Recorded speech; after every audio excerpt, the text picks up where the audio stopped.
Good evening and welcome to the Township of Woolwich Council meeting on March 21st, 2023.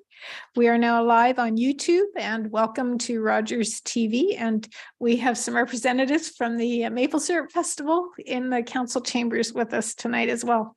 I'll start with a roll call of council. I, Mayor Shantz, am present and chairing this meeting. Councillor Bryant. Present. Councillor Burgess. Present. Councillor Cadeau. Present. Councillor Grant. Present. And Councillor Schwint. Present. Thank you. We need a public resolution to reconvene in open session. If I could have a mover and a seconder, Councillor Burgess, Councillor Bryant, all those in favor? That's carried. Thank you. I'll start by acknowledging the land on which we live has been here from time immemorial, and that Indigenous people have lived here from time immemorial. I thank the Chinatan, also called the Attawandaron, the Anishinaabe, and Haudenosaunee people who have lived here and cared for this land and who continue to share and steward this land with us. May we together learn to care for each other, our flora and fauna, and the land that sustains us. Excuse me, before we have a moment of silence, I just want to acknowledge a couple of things. First of all, March 3rd was Employee Appreciation Day, and I just want to take a moment to appreciate all of our employees that work so hard to keep all of the parts of the township running, our roads cleared, our administration done, our recreation programs and our facilities. Thank you to all of our staff. I guess I didn't ask council if anyone wants to add anything to that before I go on. I sort of dump that on you. No? Okay. I also want to acknowledge that today is World Down Syndrome Day. And so acknowledge again, the variety of people who live and work and are part of our community. So I want to take time to acknowledge that. And finally, tomorrow is the start of Ramadan, which is a Muslim month of fasting, prayer, and reflection. And that seems like a very fitting place to stop with a moment of silence. So if you join me in a moment of silence, please.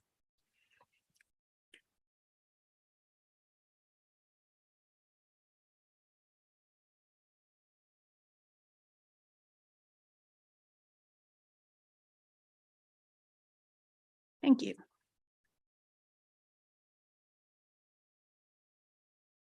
Disclosures of pecuniary interest.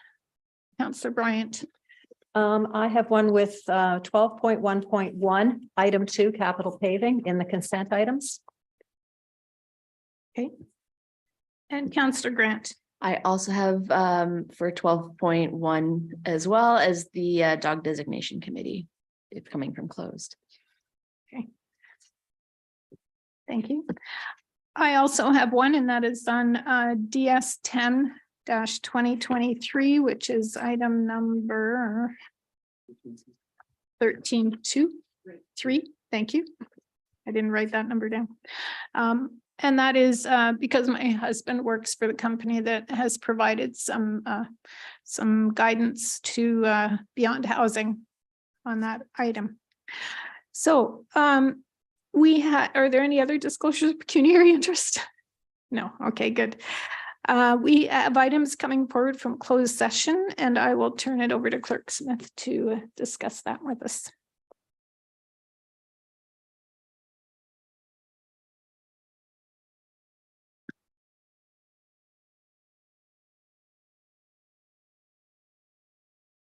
Thank you, Mayor Shantz, through you. In closed session today, council passed the following resolution.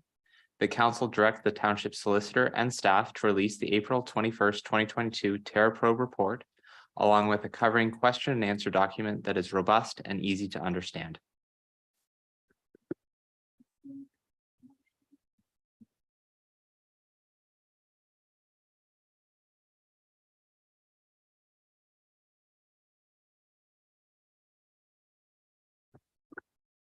Oh, we're going to play musical mics again.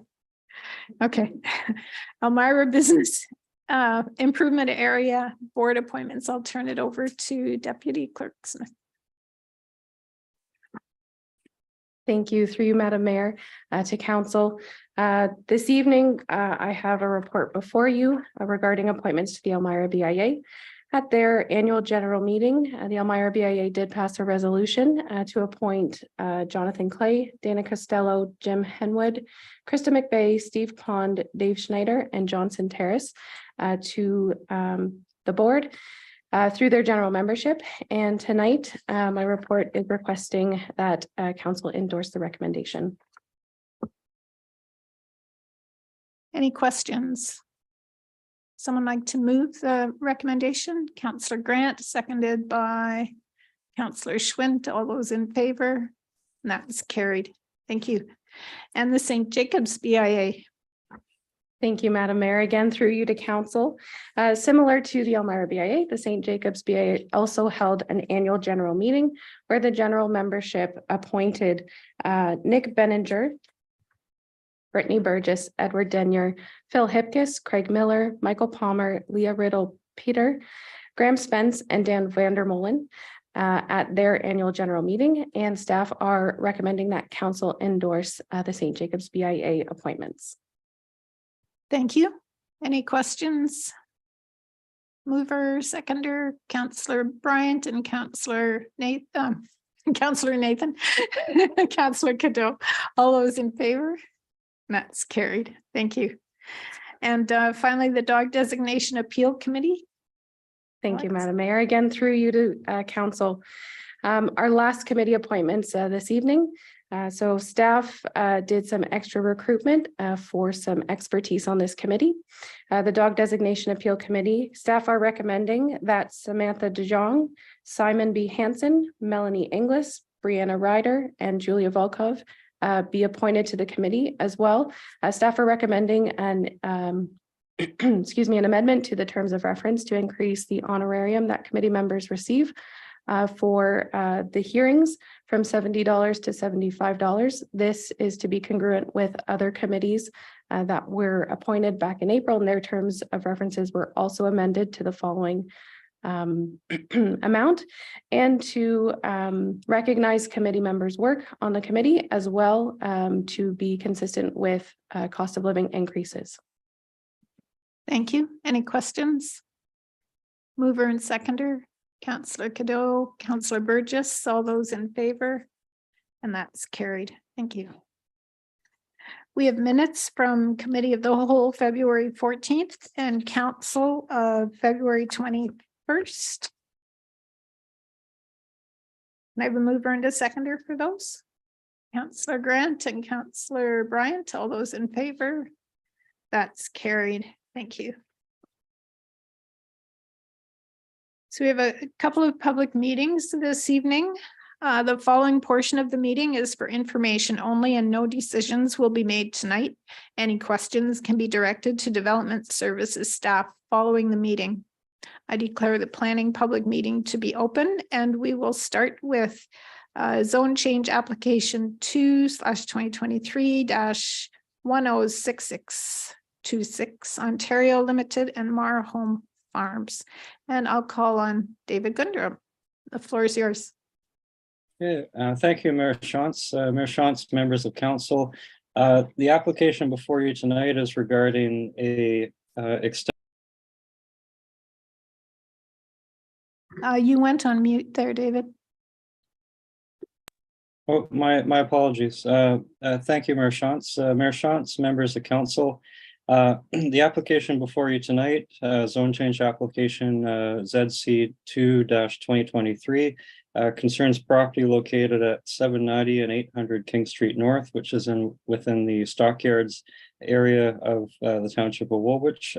Subject lands consist of two parcels totaling 2.8 hectares in area, located on the north side of King Street North, which are west of Arthur Street South. The subject lands currently contain a golf center as well as a dairy farm.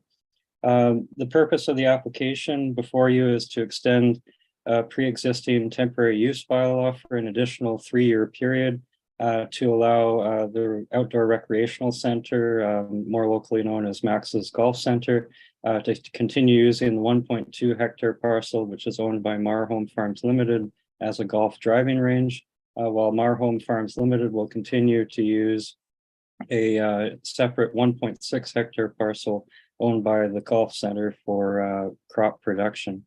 So that is a summary of the application before you tonight, and I'd be happy to answer any questions that members of council may have. Thank you. Thank you. Are there questions? Councillor Cadeau.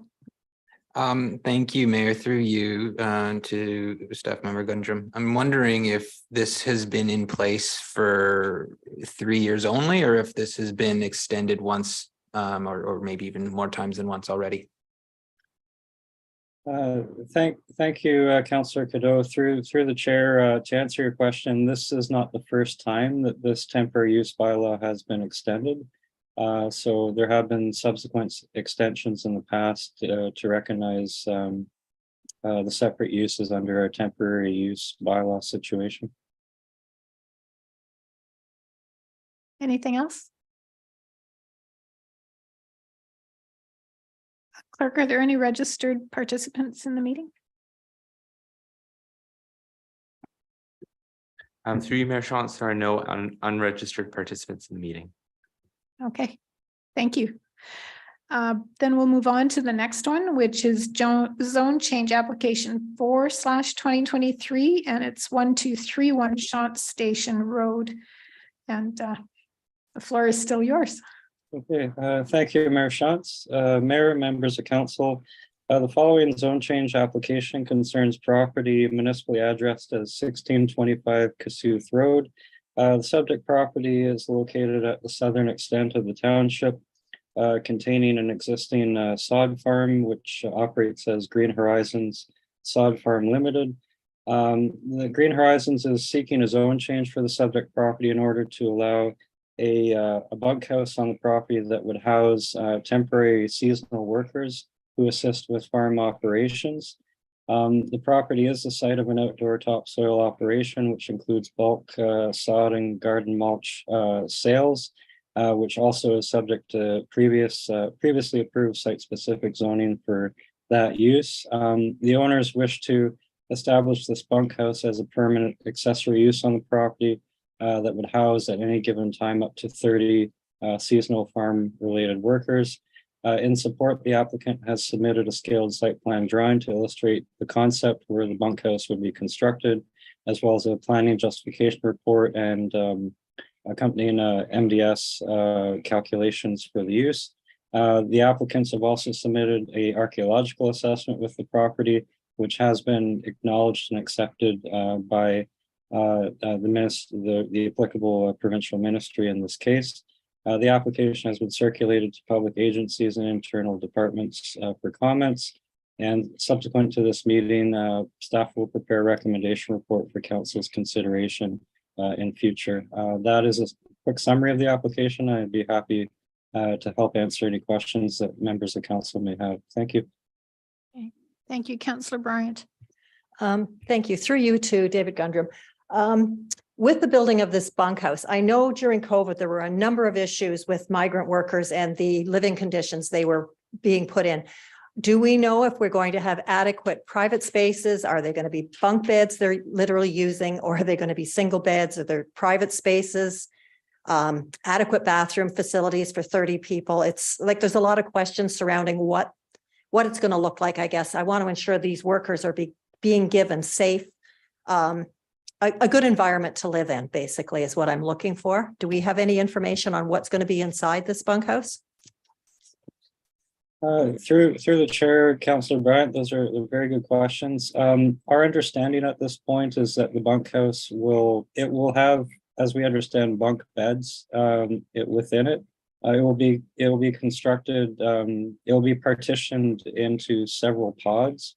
So you'll have like subgroups of workers who will occupy separate areas of the bunkhouse. The bunkhouse will have its own private septic and water services. So it'll otherwise function as a communal housing unit that has proper on-site services to ensure that the workers are, have modern amenities within the structure. And we've worked very diligently with the applicants with the owners and their representatives being Mr. Rob Stovall and his office. And we understand that Green Horizons is looking to create a high quality living environment for their seasonal workers. And they're very conscious and aware of that. So. Councillor Bryant. Thank you. Just a quick follow-up. Have they consulted with WSIB? I'll use them as an example because I know they were involved with all the issues in the farms in Southern Ontario over COVID and all the living conditions. Through the chair, Councillor Bryan, I don't have sufficient information to adequately answer that question. I'm under the assumption that Green Horizons will strive to ensure that the workers are properly accommodated and that they would adhere to all applicable law to ensure proper and good treatment of their workers while they stay on site to help support the operations. Thank you. I just want to ensure everybody is given adequate care. Okay. Thank you. Thank you, Councillor Cadeau. Thank you, through you, Mayor. I'm wondering if we have a general sense of the number of temporary migrant workers this organization would hire on any given season. I share some of the concerns that were expressed by Councillor Bryant. It seems, and I'm just basing this on, a visual representation of the map, but it seems like a relatively small space for 30 people to be housed. So yeah, I kind of share some of those concerns. So back to my question, do we know on average how many people they're hiring, bringing in for a season? Through the chair, Councillor Cadeau, all we know is that they're seeking to establish this structure so that they can have a maximum capacity of 30 individuals. We don't have any further information on how many total migrant workers Green Horizons otherwise employs. We never asked, and it was never required that they tell us. But we do know that currently they house their temporary workers on various sites that they own in existing farmhouses. And the idea for this proposal is to consolidate all of their migrant workers into one location.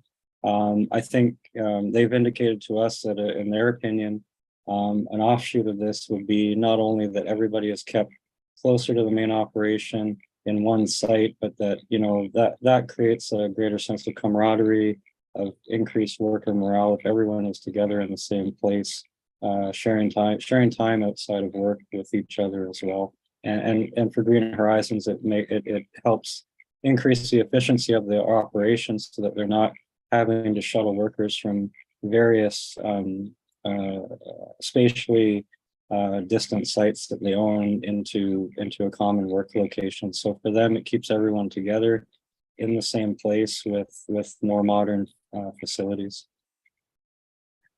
I'll note to council that Mr. Stovall is also here and we'll give him a chance to speak as well. So some of those questions might be better suited to ask him. But go ahead, Councillor Cadeau. Well, perhaps my question is better reserved then. I hate to put David on the spot if he doesn't feel he has the answers there. Okay, and Deanne, you put your picture up there. Did you want to add something? I was just going to add that we're only at the public meeting stage for this application, so we can come back with those the answers to those questions when we come back with a recommendation as well. Super. Thanks, Councillor Cadeau. I just did a Google search because I really don't know what legislation oversees this. It's the Employment Protection for Foreign Nationals Act. I guess I would request staff have a look at that legislation and ensure that this is in line with the standards set out in that legislation. In fact, I would ideally like to see, protections enhanced from that piece of legislation for, migrant workers that might be coming to our community to find employment. That's just where I sit on things, but I would be interested to have that come through in a staff report as well. Thank you. Councillor Grant. Thank you. Through you, Mayor, to staff. I would like to see also in that report, maybe some acknowledgement about the transportation. There's not a lot of amenities at that end of the township. So I really worry about these workers being bunked here without any access to entertainment, groceries, any sort of services like that. So I would like to see that included in a report. Okay. Anything else? Did you have anything else, Mr. Gundrum?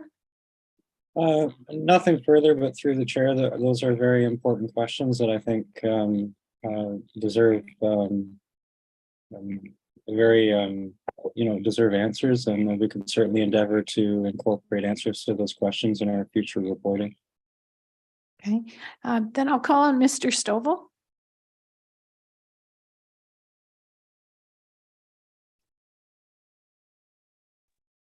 Well, welcome. Did you have anything to add? I hoped I'm able to provide some clarification. So there's two aspects of this proposal. One is to improve the viability of an existing agricultural operation, make it more efficient. And the second one is to assist our workers. So there's no bunk beds. The facility's brand new, all with separate units within the structure.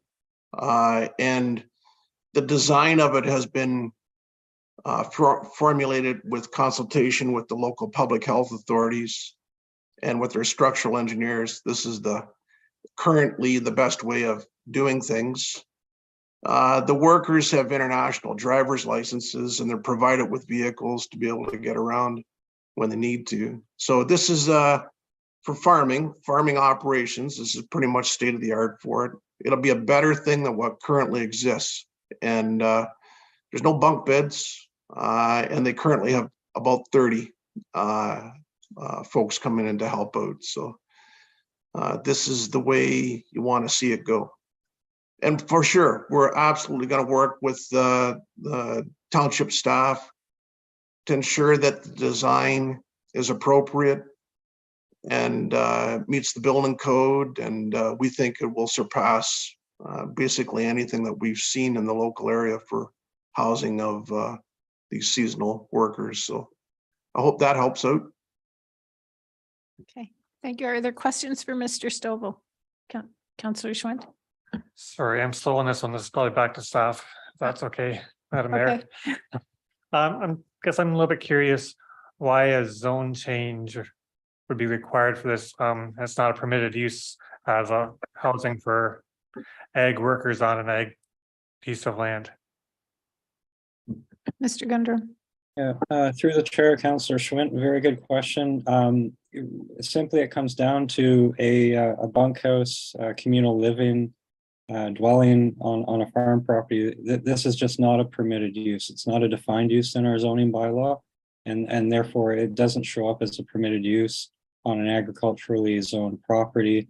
And for that reason, that's why this is before you tonight as a amendment request for this property to permit this use. I will mention with a caveat here that our forthcoming new zoning bylaw for the township is contemplating and considering the inclusion of this type of use as a permitted use on farm properties in the township, but I'll leave it at that. Really, yeah, it comes down to that we don't define this in our bylaw, and it's not listed as a permitted use. Therefore, the owners have had to submit for an amendment for their property to allow for this. Councillor Bryant? Question for Mr. Stovall through you, please. Go ahead. You mentioned that they're not going to be bunk beds in your migrant workers housing. Are they going to be single beds in separate rooms, or are they going to be multi-beds in separate rooms? How is that going to be set up? The way I've seen the draft plans, Madam Councillor, is that they show single beds within separate units. And then there's several separate units within the overall building. So I think 5 units is what I saw within the overall structure. Those things can be changed too. I mean, like if township staff said that they want it differently, but that's the way the engineer has designed it.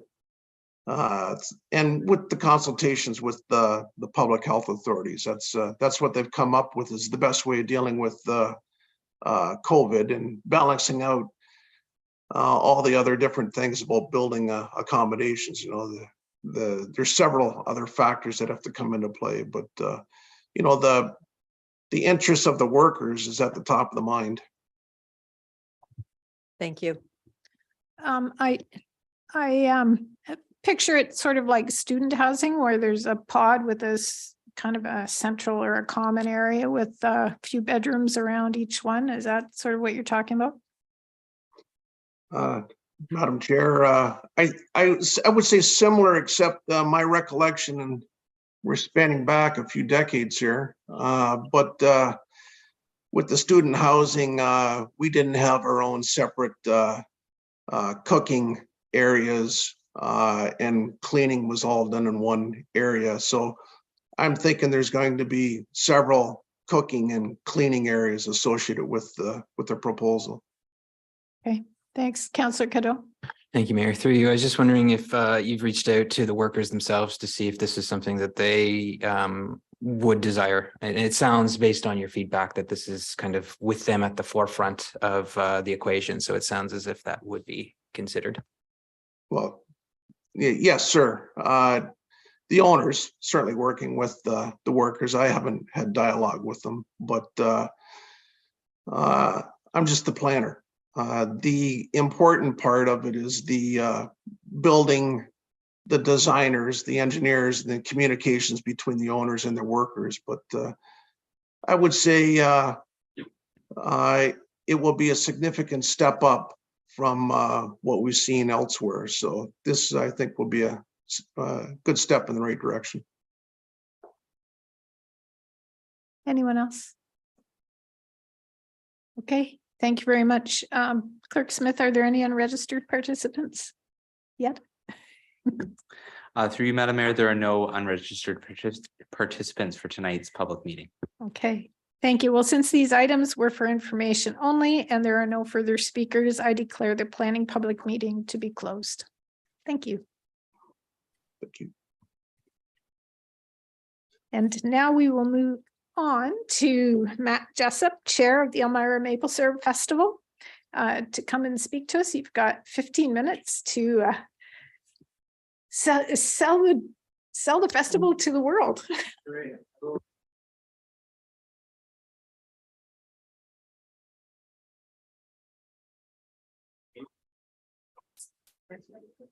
Oh, there we go. Sorry. Hello, everyone.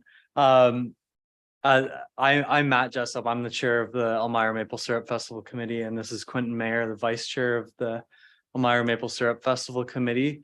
And we just wanted to take this opportunity tonight to come before you and kind of make a public announcement that we are proud to be back and that the festival is coming up in just under 2 weeks.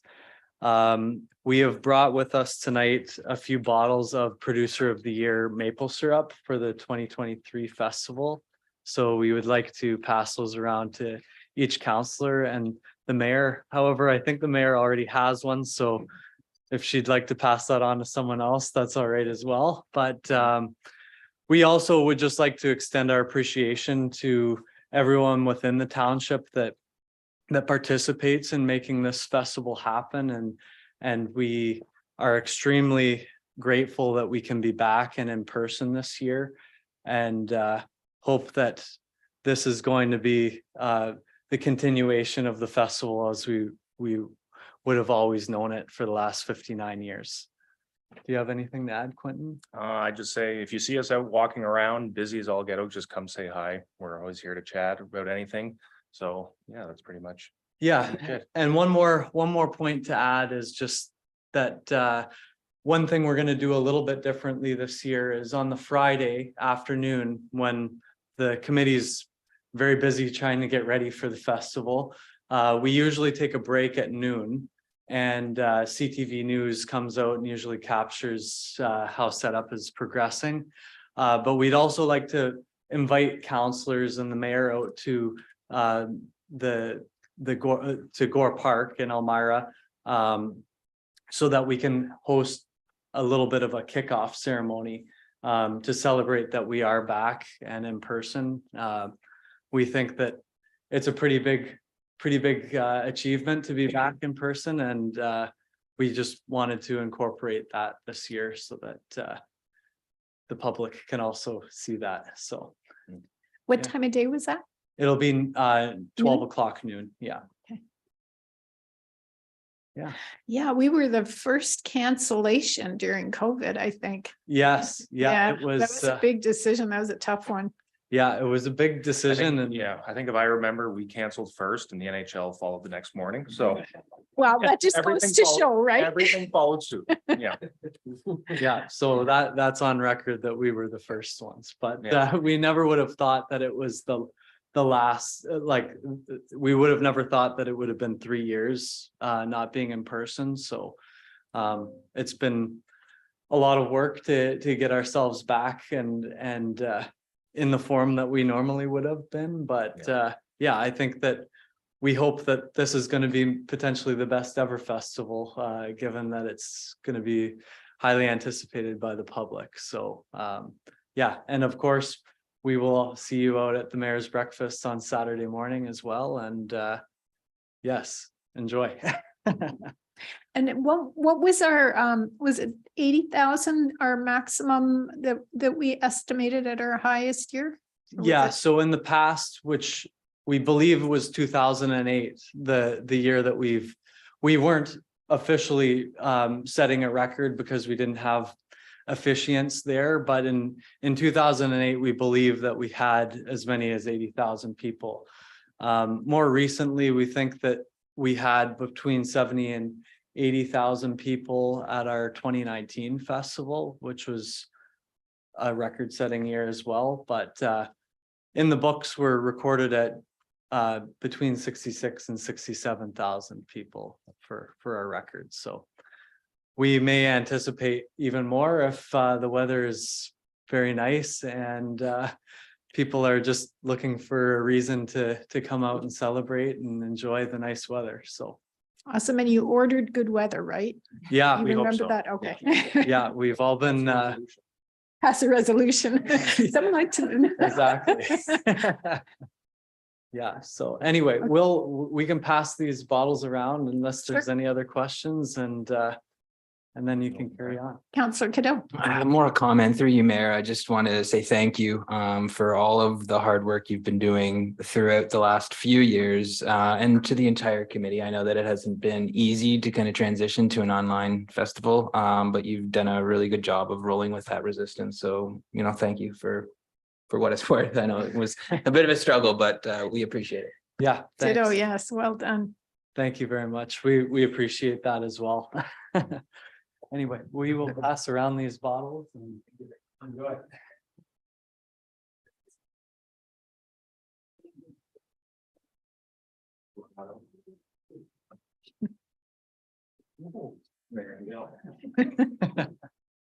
Thank you, everyone. Liquid gold. Okay, thanks, all the best, and we will see you on March 30th at Gore Park at noon, See you there. Thank you. right? Thank you. 30 days has September, April, June, and 31st. 31st, 31st, yes. right? Get the right number of days. The day before, Friday. Okay. Thank you. Awesome, thanks.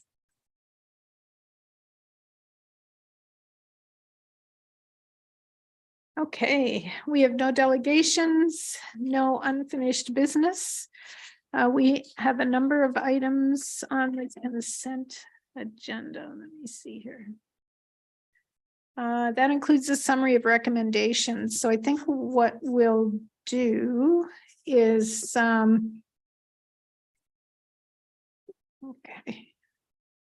It's just the capital paving that we have to pull out. Okay. If I can have a mover into this, Councillor Bryant. Can we pull item number 1 as well? That was the Leonard Weber request for half load exemption and deal with that one separately as well, Sure. please. Thank you.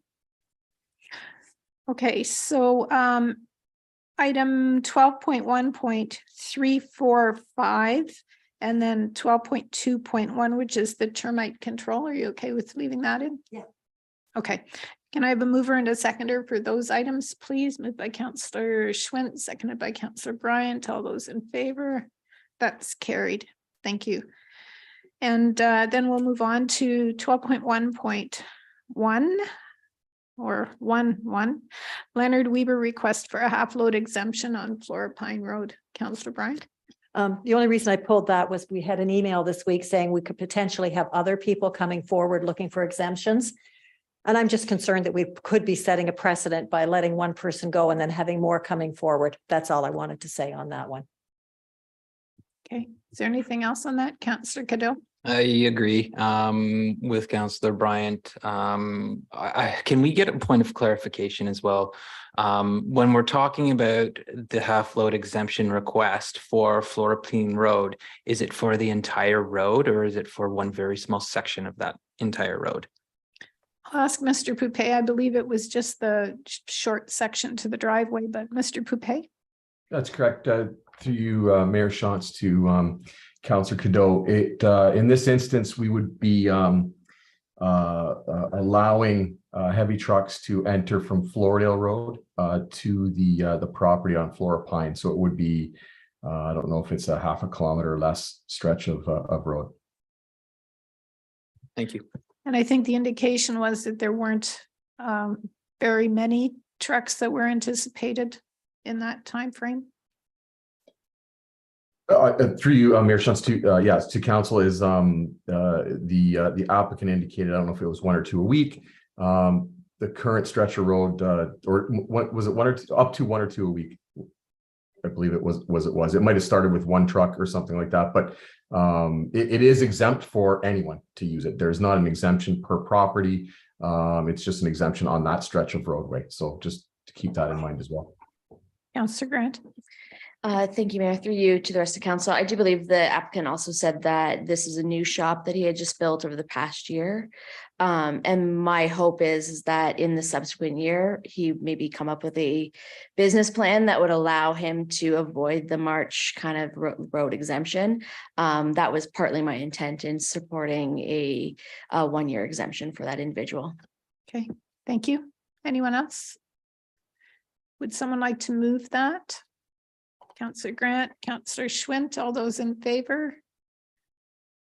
And opposed? And that is carried. Thank you. And the Capital Paving Ontario Land Tribunal appeal minutes of settlement. So Councillor Grant and Councillor Bryant have declared a conflict on that. Councillor Schwint, Cadeau, Burgess, any questions? Someone like to move it? Councillor Cadeau, seconded by Councillor Burgess. All those in favor? And that's carried. Thank you.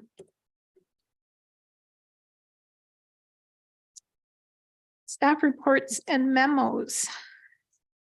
Jenna Morris is going to talk to us about the Woolwich Business Retention and Expansion Recovery Program. And I'll say I really appreciated your graphics.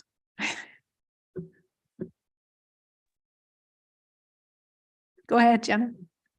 Thank you. Just to staff, am I able to share screen? It looks like I am. We are going to share a screen or share a presentation. So we have more graphics along the way. Thank you.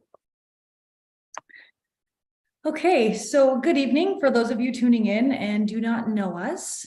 My name is Jenna Morris, and I'm the Economic Development and Tourism Officer here at the Township of Woolwich.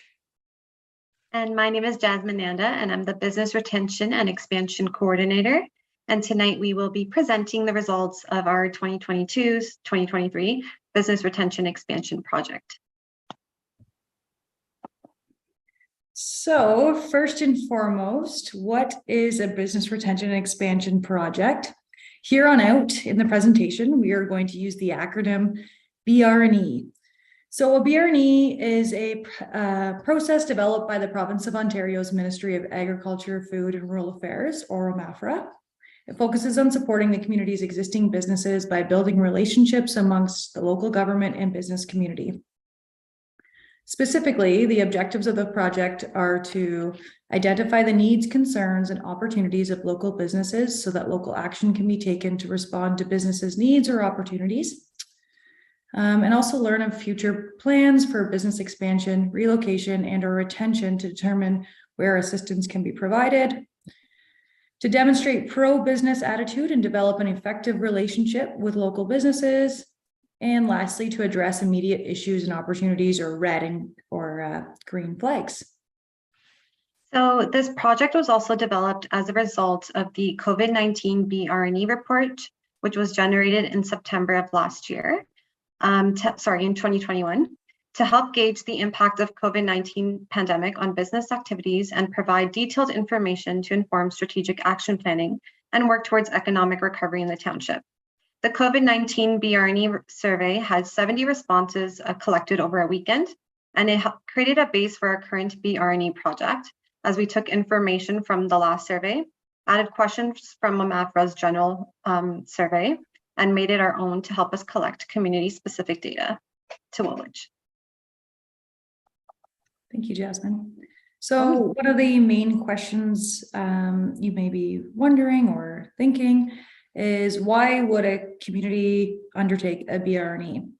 Essentially, there's three main reasons, and those are that existing businesses create more jobs. There's a greater return on investment on efforts as the business is already invested in the community versus trying to land a new company. And local businesses can become ambassadors for the community. So essentially, when and if we have available land, they could essentially sell it for us, telling their friends, family, local expansions. Also, very importantly, our department relies heavily on partners throughout the community and in the economic development landscape. So we just wanted to shout out to our partners. The program was made possible through funding by OMAFRA's Rural Economic Development, or RED program, because we love acronyms, as well as funding from Wellington Waterloo Community Futures. We're grateful for the contributions from both OMAFRA and WWCF to help bring this project to life. All right, so for this project, businesses were surveyed from all sectors, and using a hybrid model, a total of 80 online surveys and interviews were completed within the 10 Woolwich communities between July and November of 2022. And we also conducted 11 follow-up interviews and consulted with over 10 industry professionals for this project. So the process of a BRNE. First of all, we start with data collection and analysis. This consists of one-on-one meetings and survey responses that were used to collect important information about the local business environment. You'll see details of the data results shortly. The data was then compiled and analyzed to identify key issues and opportunities. The next step is to develop the goals and action plans that will address key findings and to prepare for the final report. And then in preparing the final report, we plan to share results and sort of fine tune like we're doing tonight. And then the next step is implementing actions, developing an action plan and incorporating projects into our work plans to support the industries. And then finally, monitoring and tracking progress. So continuously monitoring our KPIs and being flexible to change if something is no longer working. So now we're moving into the data part, which as economic development staff, we like this stuff. This is a picture of the breakdown of responses by both location and by industry. So as you will notice on the left side of the screen, almost 50% of our respondents were from Elmira, businesses located in Elmira, and then the next greater portion of responses was in St. Jacobs, followed by Breslau, and then our other communities. In terms of responses from our industries, the breakdown, we were in very consistent contact with our tourism industry. So I think it makes sense that the bulk of our responses were from the tourism industry, as well as during COVID, the retail sector was added under that umbrella. So they actually do make up the largest number of our businesses. So this slide is just a further breakdown of respondents that we had by industry again, just displaying again the highest coming from our top 5 industries, as Jenna explained in the previous slide. Next slide. Thank you. So this just shows that overall Woolwich businesses appear to be in great shape with about 41% having reported higher than previous revenues. And this just displays that businesses are slowly recovering from the impact of the pandemic and that the community and visitors are getting out more and supporting our local businesses. So it's great that that's growing. And this is just a breakdown of the same, but broken down by industry. And we pulled our top 5 industries for this. Essentially, the graph shows the responses of their revenues under the categories of don't know, not sure, much lower, higher, much higher, and somewhat higher. So I'd say the 4 industries besides tourism had fairly stable responses, but tourism had a bit of a mixed and messy response due to COVID. And this graph shows issues receiving required supplies and services by industry. The issues are indicated on the red line on the right side of the screen, and staff organize the responses by our 5 main sectors. The number of employees pre and post COVID remained fairly consistent. And interestingly, employees mostly commute from within the region of Waterloo, with just over 20% employees coming from local communities outside of the region. This is places like Fergus and the city of Guelph. Just going a little deeper into the hiring trends and employee stats, and collectively, the data just displays that employers are looking to hire and that there are many jobs available in our community for individuals to apply to. This slide shows that our top 5 industries, again, we're all planning to hire in the next 3 months, with healthcare being the highest at 50%, meaning they most likely began their hiring process in February of 2022. Next slide, sorry. And then businesses here were to rate the Woolwich workforce. And though the stability of the workforce and the ability to retain new employees was at the higher end, businesses found that there was a lack of qualified workers and it was difficult to attract new employees.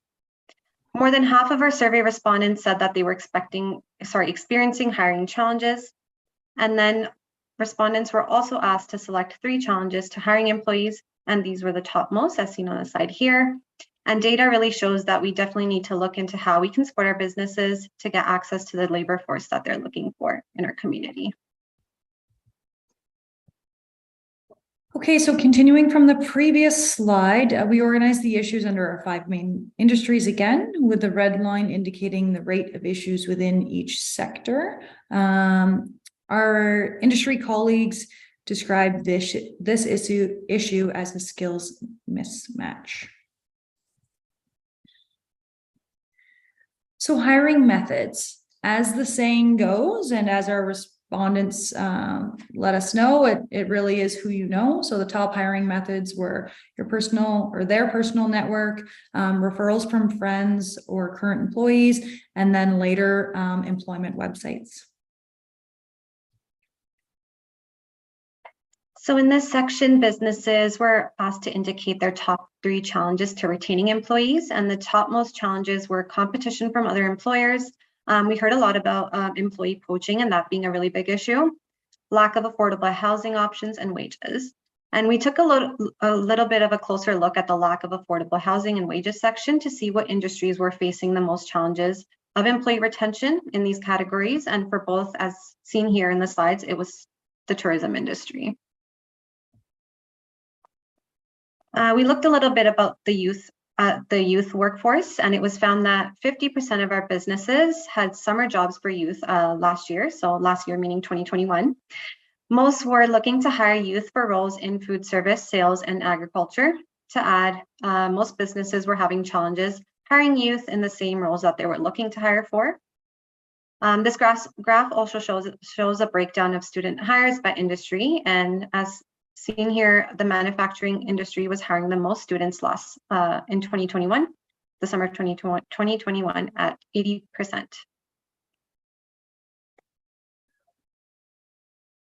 Looking a little bit at apprenticeship opportunities offered, 26% of our businesses in Woolwich offered these opportunities, mostly in the industrial sector.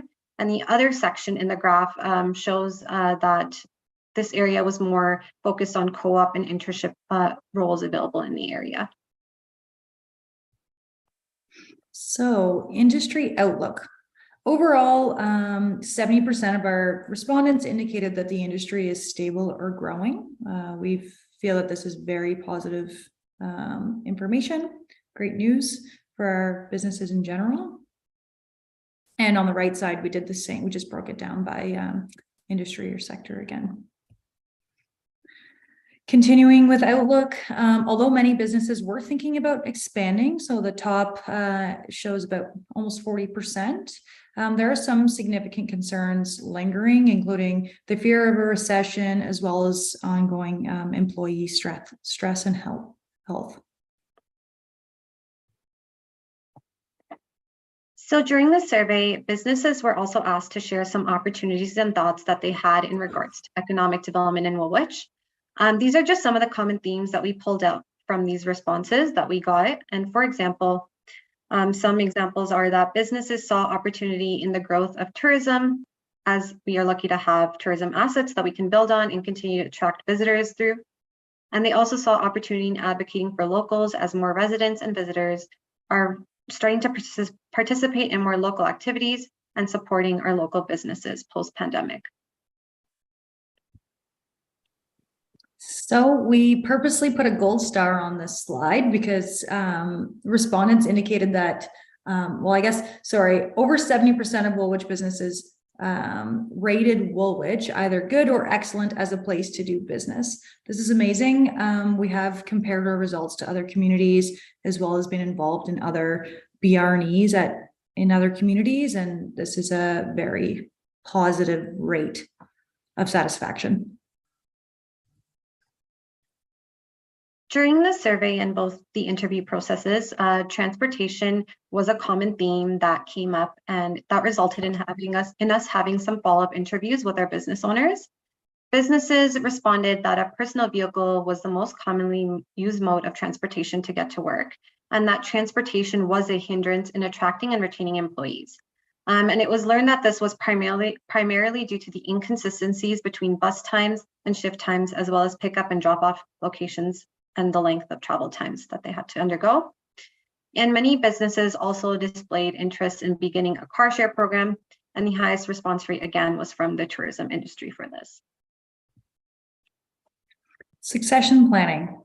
So over 30% of our businesses are planning on selling or retiring. This is something that we're paying attention to. That's a lot of businesses. At the end of the survey, our businesses were asked to tell us how they felt as a business owner in Woolwich, and we created a word cloud with their responses. And it's seen here that there's a mix of responses going from frustrated to excited, tired to optimistic, thankful, exhausted, uncertain. And this just gives us an understanding of how our businesses were feeling coming out of the pandemic and adapting to new norms. And this could have been due to changes in the type of work, so going to more hybrid model from in-person full-time, or employees not wanting to work certain jobs, or they had the complete opposite feelings. So some were very excited about the future and they were thankful for how business is currently going for them. So a lot of mixed responses from our business owners. So actions. All of this information means a lot to us as economic development and tourism staff. And we plan on supporting in three main areas. Under business supports, we want to continue communicating government support programs from all levels of government, as well as industry analysis and regular updating, supporting appropriate pro-business policies within the municipality, and keeping the levels of communication open between our local businesses and us. So we're going to be transitioning from the comprehensive business retention and expansion communication to our regular BVP, or business visitation program, which will also mean regular touch points in person or virtual with our industry. And the second one, workforce strategy development. This one will largely be focusing on newcomer talent, given the growing market. And then in tourism recovery, we'd like to explore uses of the MET, as well as continuing with wayfinding, signage and branding, cycling and other outdoor recreation development, sustainable and regenerative tourism principles, farm gate and on-farm diversified use development, as well as visitor amenities. And with that, we'd like to say thank you. We know that this was likely information overload. We also left out a lot of information. We do have the comprehensive report and action plan detailed. So we will share this report for both public and business use. We'll be communicating this. We have been communicating this with the business community already, as well as our industry colleagues. We have a lot of partners that offer programming to support businesses.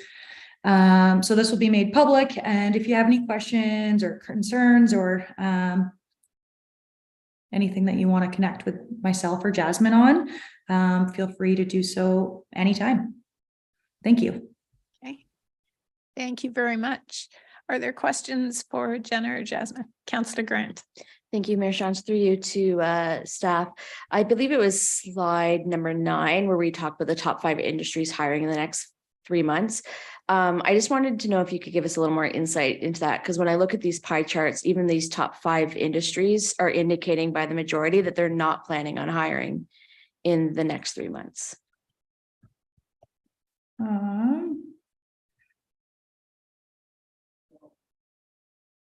I just want to go back to your slide through you, Mayor Shantz to Councillor Grant. So I would say in our responses, I can't find the exact slide you're referring to, but I can also connect with you offline, Councillor Grant. Almost all of our businesses had planned on hiring in the future. There was a lot of staff not able to work due to catching the flu or COVID-19 at the time. And just remembering the timeline that when we talked to these employers, it was just after the pandemic. So there was a lot of staff figuring out what they were going to do in the future, as well as businesses. So we actually found that a lot of our businesses were in fact planning on hiring. Thank you. Anyone else? Councillor Cadeau. Whether or not this is related or not, I'm sorry, I'm going to ask it anyways through you, Mayor. To Jenna, I'm wondering, we heard a presentation that kind of discussed migrant workers. Do we have that kind of built in to any of this? I know that we have a large agricultural industry. Does the township provide support to businesses who may be interested in maybe, you know, capturing some migrant workers for the season? Absolutely. And through Mayor Shantz to you, Councillor Cadeau. So migrant workers, this has been of interest since way pre-COVID, before COVID. We started asking that exact question throughout this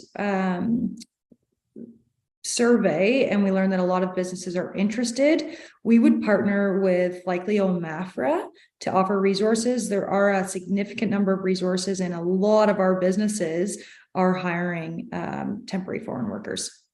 It's pretty amazing. I would say most of our larger farms are already doing that. Yeah, just as a follow-up, I could see some of the smaller farms probably benefiting from a similar type program. And that's kind of the genesis for this question is, you know, are we providing a structure whereby these smaller businesses would be able to access some of these workers that they may not be able to if they were kind of left to figure it out on their own? So it's great that you kind of have that on your radar. Anyone else?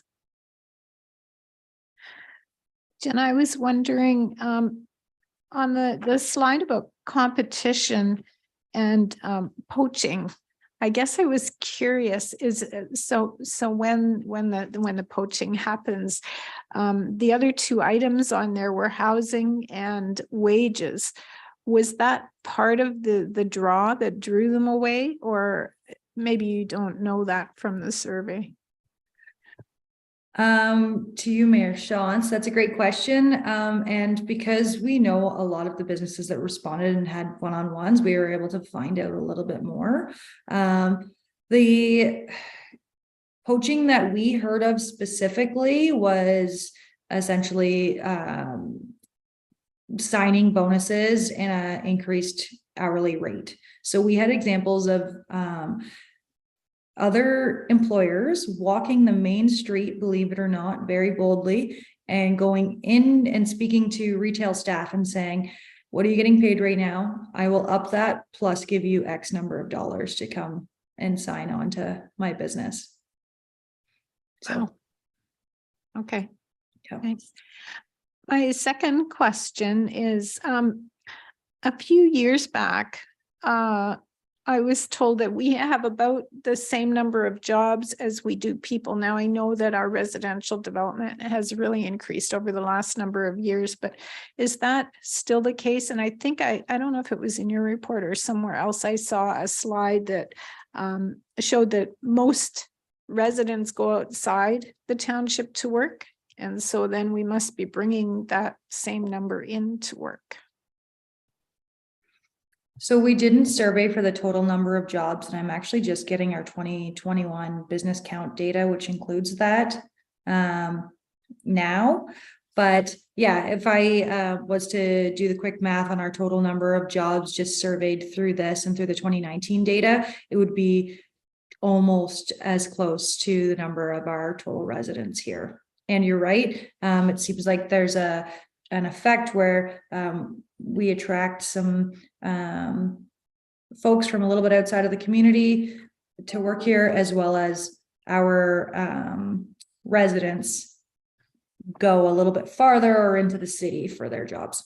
Not all, but a portion of them. Which is an interesting phenomenon when we're trying to keep sort of more closed, walkable type communities, right? Anyway, just an observation. Thank you for clarifying. I didn't know if that had changed. Anything else? Okay, thanks very much for the report and the presentation. Thank you, everyone. Thanks.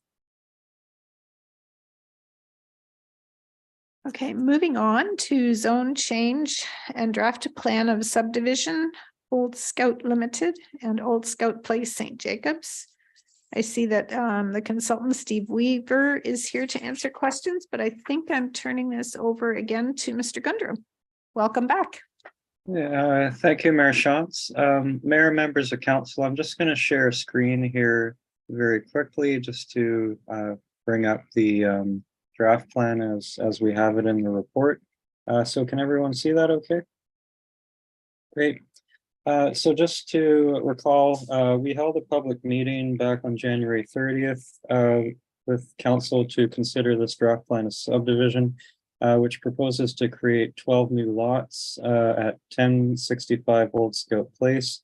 This subject property is at the southern extent of the settlement of St. Jacobs. The proposal is for 12 new lots that would consist of 12 semi-detached units, so 6 blocks of 2 units apiece that would share a common lot line along the party wall. As part of the plan of subdivision, the block 13 shown here would be dedicated as a 3.3 meter road widening to the township to widen Old Scout Place such that it's consistent along the frontage of the plan of subdivision with the abutting properties in the area. As well, wrapped up in this, there is a site-specific zoning amendment, which would migrate the zoning of the property from the agricultural zone to the R5A zone, the site-specific provisions to allow reduced lot frontage and width of 8.3 meters for each of the lots in the plan of subdivision versus the required 9 meters under the R5A zoning.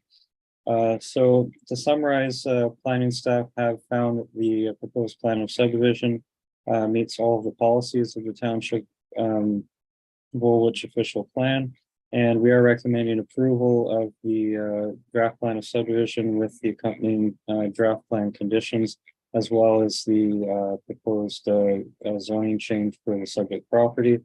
So again, this would, as per our recommendation, this would change the zoning of the subject property to the R5A zone with the noted site-specific provisions, approving the draft plan of subdivision subject to the noted conditions in attachment 3, And I will note for council that contrary to what's contained in our report, conditions 1B and C1I erroneously had block 7 noted for the road widening. This was from a previous plan that we had received, so it should read as block 13. And also that condition A5 regarding realignment of existing water, storm and sanitary sewer laterals has updated wording, which was forwarded to clerks prior to this meeting.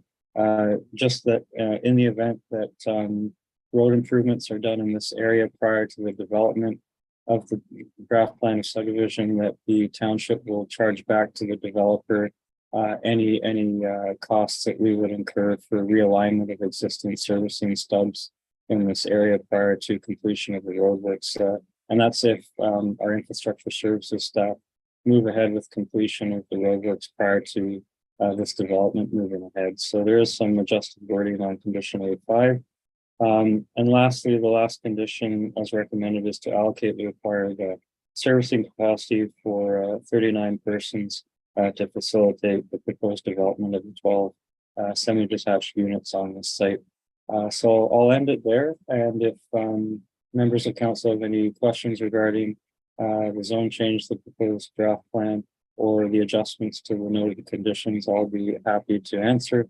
And also on the line tonight is the planning consultant, Mr. Steve Leeper of GSP Group, to also answer any questions on behalf of the developer. So I'll stop share screen at this point and turn it back over to the chair. Thank you.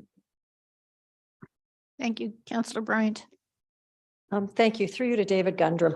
In your report, I noticed that you're including a warning clause about anybody buying them, that there would be obnoxious odors from neighboring farms. What are they doing on these farms that would be an issue? Through the chair, it's a legitimate, very good, legitimate question, Councillor Bryant. It's really just a catch-all because this development is right at the southern boundary of St. Jacobs, right across the road are also agriculturally zoned lands, active farm operations. It's really just a blanket.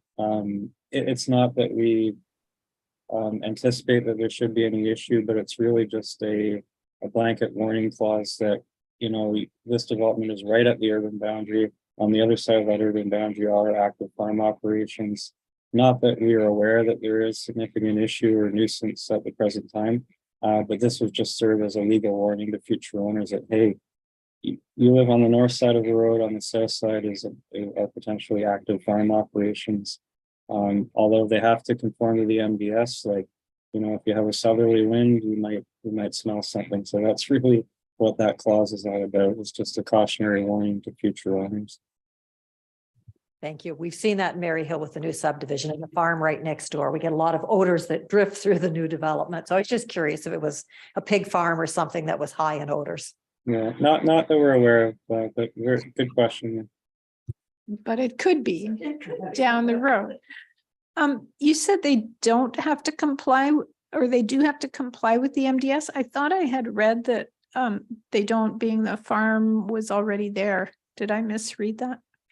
Through the chair, Mayor Shantz, any operation that's south of that urban boundary does have to conform with the MDS, and it's a 2 times factor because that urban boundary, it's considered a type B land use. So currently we're not aware that there's any issue, but in future, if any farmer on abutting adjacent lands south of this development, we're looking to create a new livestock barn or expand their existing, they absolutely 100% have to conform to the MDS lest they apply for a minor variance, which has a pretty high bar for consideration in these cases. So there's not a barn there now? There's not a barn that would cause an odor impact to this development, no. Okay, but there is a barn there? I guess I guess I'm just so if someone purchases a farm and uses the barn for legitimate agricultural use, they have to move the barn then? I just want to make sure we're clear. Yeah, there's no MDS impact currently. There's no odor impact to this development based on what lies to the south. All I'm saying is that should, a farmer on one of those parcels south of this development look to build a new barn or expand an existing barn, they would have to meet the MDS. They couldn't cause impact to this development under the rules that we have to work under. So there currently is no impact that we're aware of through this development. But this warning clause is just there as a standard clause that we would see in cases like this. Okay. Anyone else? Okay, there is a motion there. Would someone like to move it? Councillor Grant, seconded by Councillor Cadeau. All those in favor? And that is carried. Thank you. I have a conflict on the next item, so I guess I can stay here. Oh.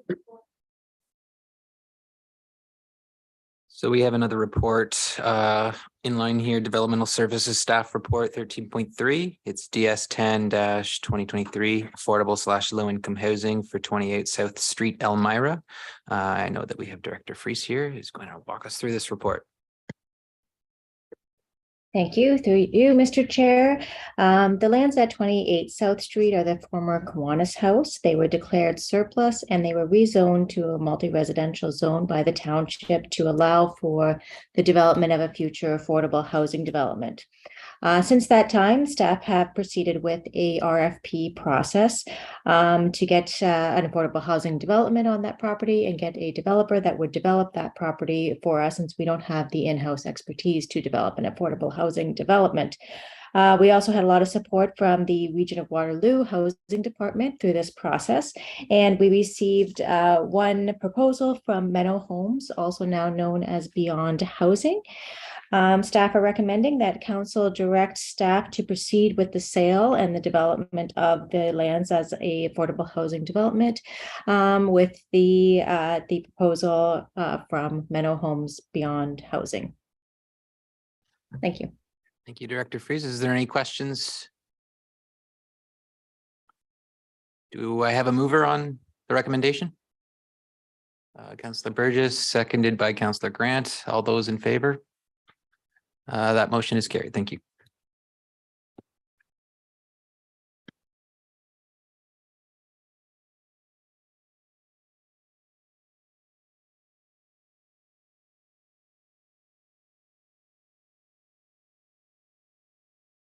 Thank you. That was quick. Maybe you should stay in the chair.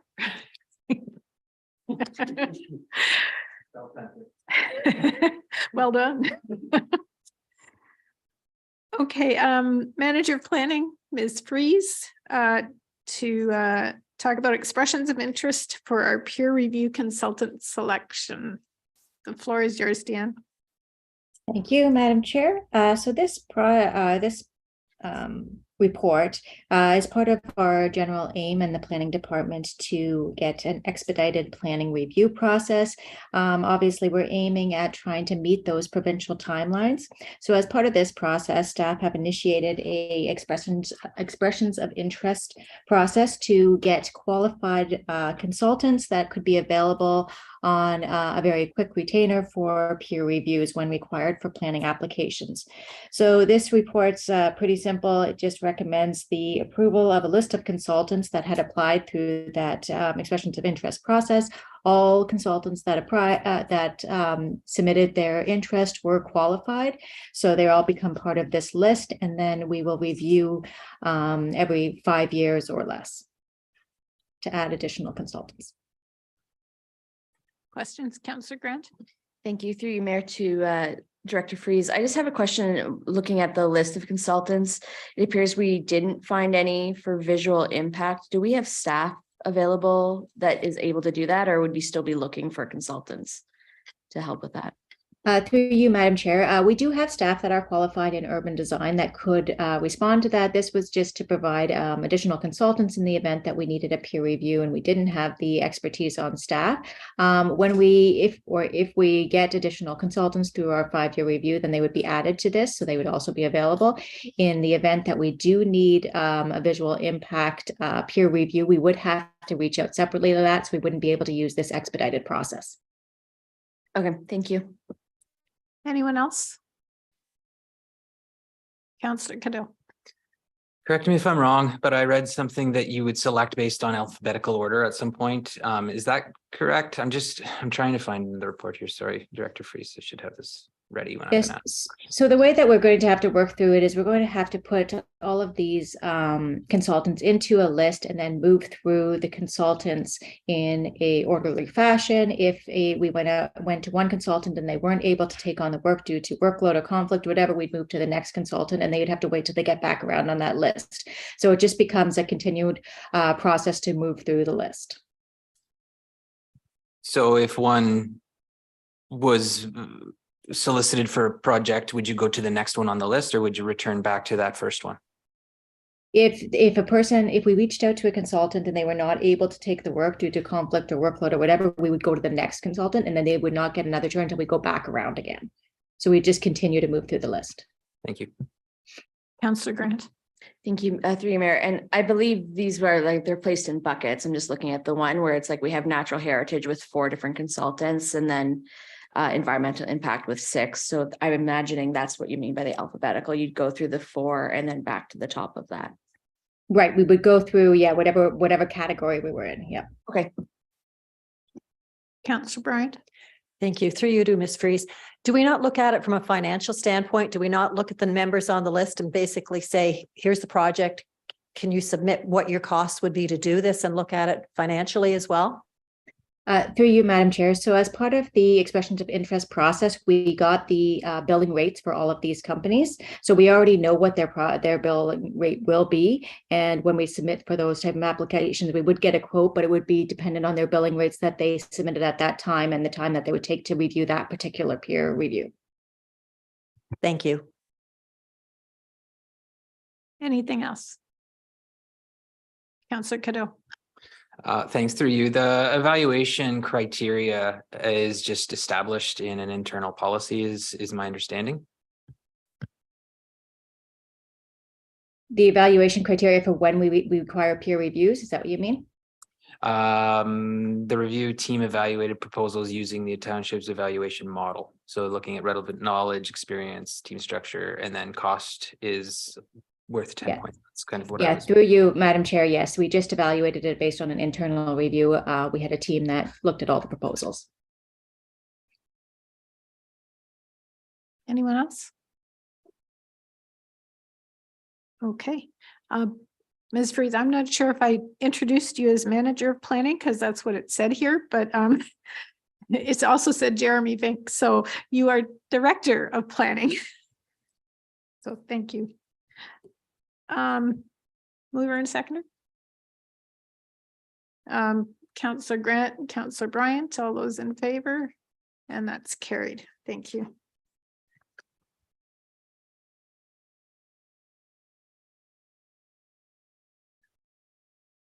Okay. Other business, mayor's report on regional matters. I'm looking at some notes I made at the regional meeting. Couple things to note. We've been doing a lot of talking about housing, and there was a report on population and comparisons across the different townships. So if you're interested in statistics, you can go into the regional website and find that. In 2022, our population here was up 2.2%. And the other thing I noted that's been in the news, or at least I've gotten some emails on it, is the Lancaster Street ramp, the closing of that, and creating cycling lanes from Lancaster, so it sort of connects Kitchener to Waterloo in that corridor. And the third thing I noticed here, noted here, and I'm not sure if our staff, maybe Jared might know something about this, but I understand that they're finally going to fix the rail crossing between St. Jacobs and Elmira. I know there's rails sitting there. Yeah, through Mayor Shantz to council, that is correct. We finally did receive word from CN Rail that they will be undertaking the repairs along Arthur Street at the rail crossing. Everybody's aware of that crossing. It's gotten dangerous, obviously, with people sort of skirting around it, going into the lane. The good news story about that, though, is that it is going to be concreted. So that's a much improved rail crossing that will happen. I believe that work's scheduled for April. Do you know, will they keep the road open when they're doing that? No, I believe there's a closure coming, so that will affect traffic, obviously, too, and there'll be a detour road in place. Okay, hopefully it won't take them too long. Correct. Okay. Thanks. Council, any other reports or updates? Okay, Clerk Smith has an update or a report on the St. Jacobs BIA. Thank you, Mayor Shantz, for you. With council's with council's permission, I was hoping to add an additional item to the agenda tonight.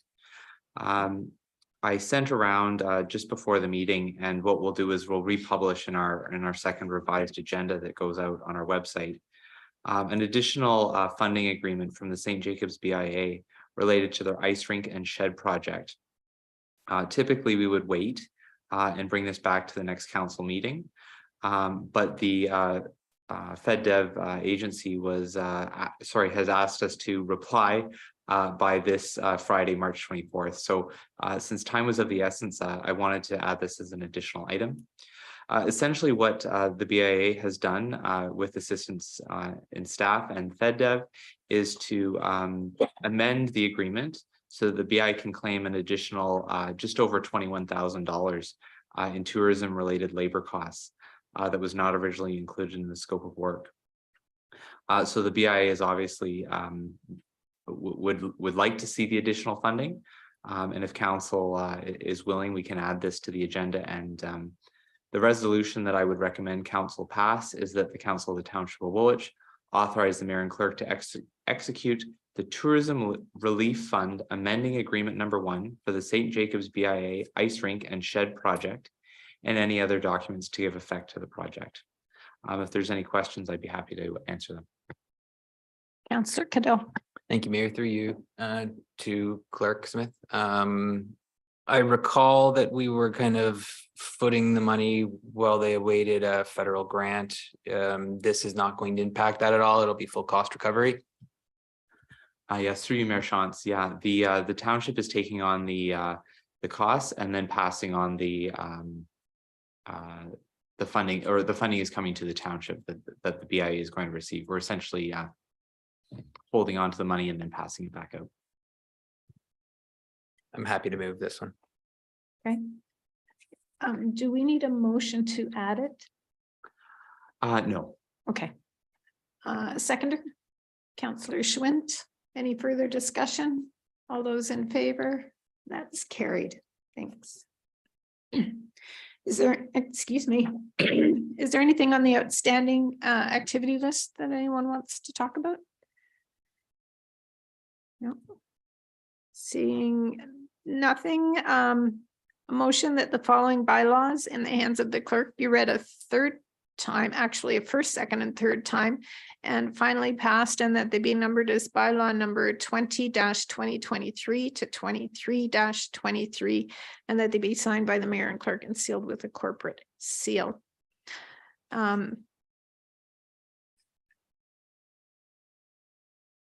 Okay. Are those the right ones? Okay. Mover and a seconder, please.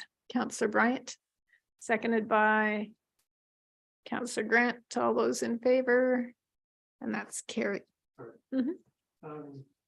two there. Does that have any effect with a subdivision? We've had issues from residents. Sorry about that. Wondering if that bylaw number 2 there has any effect. We've had issues with residents in that subdivision. Do we want to touch that yet? Or should we be waiting until, I guess, things are more settled? Who wants to take that, Deanne, maybe?